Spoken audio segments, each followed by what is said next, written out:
Hello bachcho, let's read the question. The question says match the defects given in column 1 with the statement in the given column 2. Now the key concept related to this question, that is the types of defect. अब ये जो types of defect है, ठीक है, ये दो compound में show होता है। एक होता है नॉन आयोनिक कंपाउंड और दूसरा होता है आयोनिक कंपाउंड। ठीक है, और नॉन आयोनिक कंपाउंड जो है वो दो टाइप के डिफेक्ट शो करता है। एक है सिंपल वैकेंसी डिफेक्ट, ठीक है, और दूसरे जो है वो है सिंपल इंटरस्टिशियल डिफेक्ट। ठीक है, और जो आयोनिक कंपाउंड होता है, ठीक है, वो शो करता है स्टोइचियोमेट्रिक डिफेक्ट। दैट इज क्या? एक है फ्रिंकल डिफेक्ट, ठीक है, और दूसरा है स्कॉट की डिफेक्ट। अब हम एक एक करके सब डिफेक्ट को एक्सप्लेन करेंगे। ठीक है, पहला है वो है सिंपल वैकेंसी डिफेक्ट। अब सिंपल वैकेंसी डिफेक्ट है क्या? Simple vacancy defect is a point defect, ठीक है,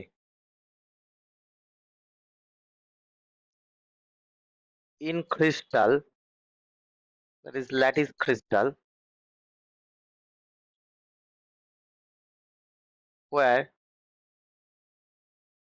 an ion or atom will be missing। ठीक है, मतलब अगर रफली एक क्रिस्टल है तो इसमें अगर आयन्स है ऐसे ऐसे करके, तो यहाँ पर एक आयन मिस हो जाएगा। ठीक है, ये जो मिस हो रहा है यहाँ से, मतलब लिफ्ट कर रहा है कोई भी आयन, तो इसमें इसको ही हम सिंपल वैकेंसी डिफेक्ट कहेंगे। और इसमें क्या होगा? आयन मिसिंग के कारण ये क्या हो जाएगा? डेंसिटी डिक्रीज हो जाएगा, क्योंकि आयन मिस हो रहा है इसलिए डेंसिटी डिक्रीज हो जाएगा। ठीक है, अब सेकेंड है simple interstitial defect.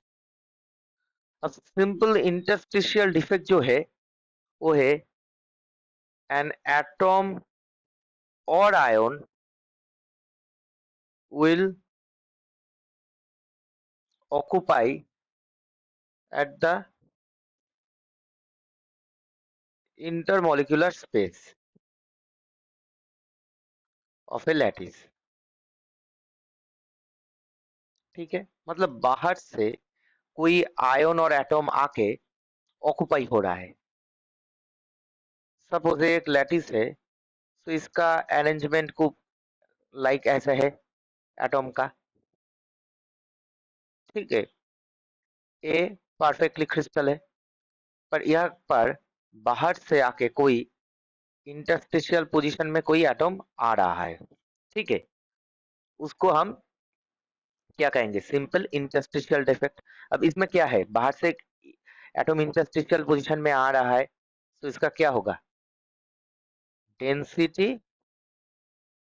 Will increase, क्योंकि एटम का नंबर इंक्रीज हो रहा है, सो डेंसिटी भी बढ़ जाएगा। ठीक है, एलिमेंट में सॉलिड में डिफेक्ट होता है, वो एक है फिंकल डिफेक्ट। अब फिंकल डिफेक्ट में क्या होता है?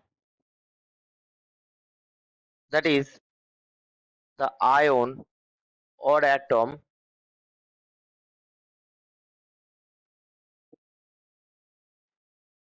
Missing from their original site and occupy in A interstitial position. अब इसमें ओरिजिनल पोजीशन में मतलब ओरिजिनल पोजीशन जो है क्रिस्टल का स्प्रिंकल डिफेक्ट में कोई भी आयन, कैटायन एनायन ऐसे करके, अब ये एनायन मिस होके कोई इंटरस्टिशियल पोजीशन में जा रहा है। ठीक है, मतलब यहाँ पर जो एनायन था वो मिस हो रहा है, एक वैकेंसी क्रिएट होके सपोज वो यहाँ पर आ रहा है, तो ये एक वैकेंसी क्रिएट हो गया। ठीक है, तो इसको ही हम स्प्रिंकल डिफेक्ट कहेंगे, बट इसका डेंसिटी क्या होगा? इसका डेंसिटी रिमेन सेम। क्यों? क्योंकि जो आयन मिसिंग हो रहा है मेन लैटिस से, वो तो बाहर नहीं जा रहा, वो लैटिस के अंदर ही रह रहा है। इसका मतलब number of lattice will be same, number of ions और atoms in the lattice will be same. ठीक है, सो इसका जो डेंसिटी है वो सेम रहेगा। लास्ट है स्कॉट की डिफेक्ट। स्कॉट की डिफेक्ट में क्या होता है? स्कॉट की डिफेक्ट में होता है equal number of cations and anions are missing from the lattice. ठीक है, to maintain electrical neutrality। तो इसमें क्या होता है, एक रफ स्ट्रक्चर है लैटिस का, तो कैटायन एनायन ऐसे करके है। अब इसमें एक कैटायन है, इसमें एनायन मिसिंग है, उसके बाद कैटायन भी मिसिंग है, एनायन आ गया। ठीक है, तो उसके बाद कैटायन एनायन। तो इसमें क्या हो रहा है, अगर देखा जाए तो यहाँ से एक एनायन मिस हो रहा है, यहाँ से एक कैटायन मिस हो रहा है। सो अगर same number of cation anion missing होगा तो क्या होगा, जो इलेक्ट्रिकल न्यूट्रलिटी रहेगा वो तो सेम ही रहेगा, क्योंकि same number of cation anion miss हो रहा है, तो सेम नंबर ऑफ पॉजिटिव और नेगेटिव चार्ज मिसिंग हो रहा है। और इसमें क्या होगा, कैटायन और एनायन आयन मिसिंग हो रहा है, मतलब डेंसिटी इसमें डिक्रीज हो जाएगा। ठीक है, और इसको हम स्टोइचियोमेट्रिक डिफेक्ट कहते हैं। अब इस क्वेश्चन में आते हैं, तो इसमें पहले वाला जो है सिंपल वैकेंसी डिफेक्ट। अब सिंपल वैकेंसी डिफेक्ट जो है, ठीक है, अब simple vacancy defect option A जो दिया है वो कौन से कंपाउंड में शो होता है? नॉन आयोनिक सॉलिड में शो होता है। तो हमको देखना है non ionic solid right hand option में कहाँ पर है। कॉलम 2 में है, ऑप्शन ए में है नॉन आयोनिक, ऑप्शन 1 और ऑप्शन 2 में 3 में है। अब ऑप्शन 1 में है shown bye non ionic solid and increases density of the solid. अब सिंपल वैकेंसी डिफेक्ट में क्या होता है, सिंपल वैकेंसी डिफेक्ट में एक आयन मिसिंग हो जाता है और डेंसिटी डिक्रीज हो जाता है। तो ऑप्शन 1 में जो है डेंसिटी इंक्रीज हो रहा है, ये तो नहीं होगा, सो ऑप्शन 3 होगा जिसमें डेंसिटी डिक्रीज हो रहा है, so A that matching to option 3। Then B is the simple interstitial defect. अब सिंपल इंटरस्टिशियल डिफेक्ट किसमें शो होता है? नॉन आयोनिक में। नॉन आयोनिक का और कौन सा ऑप्शन बचा है? ऑप्शन 1, उसमें क्या है, नॉन आयोनिक सॉलिड में होता है, इंक्रीज डेंसिटी होता है। अब देखते हैं, अब non ionic simple interstitial defect में क्या होता है, बाहर से एक कोई आयन आके इंटरस्टिशियल पोजीशन में आ जाता है तो डेंसिटी इंक्रीज हो जाता है। ठीक है, तो ये भी मैच हो रहा है, ऑप्शन जो बी है लेफ्ट हैंड साइड में वो मैच हो रहा है राइट हैंड साइड के ऑप्शन 1 में। ठीक है, अब सी को देखते हैं, सी है फ्रिंकल डिफेक्ट। अब फ्रिंकल डिफेक्ट किसमें शो होता है? आयोनिक में। अब आयोनिक का ऑप्शन कौन सा है आयोनिक सॉलिड में? ऑप्शन 2 और ऑप्शन 4। अब फ्रिंकल डिफेक्ट में ऑप्शन 2 में देखते हैं क्या है, shown by the ionic solid and decrease density of the solid. But Frenkel defect में क्या है, फ्रिंकल डिफेक्ट में डेंसिटी सेम रहता है, क्योंकि जो आयन मिस हो रहा है ओरिजिनल पोजीशन वो इंटरस्टिशियल पोजीशन में जा रहा है, इसका मतलब आयन बाहर नहीं जा रहा है, तो डेंसिटी रिमेन सेम रहेगा। तो ऑप्शन 2 में है डेंसिटी डिक्रीज हो रहा है, तो ऑप्शन 2 तो नहीं होगा, वो होगा option 4, density of the solid remain same. तो option C right and option 4। And option D जो है, ऑप्शन डी का क्या होगा स्पॉट की डिफेक्ट का?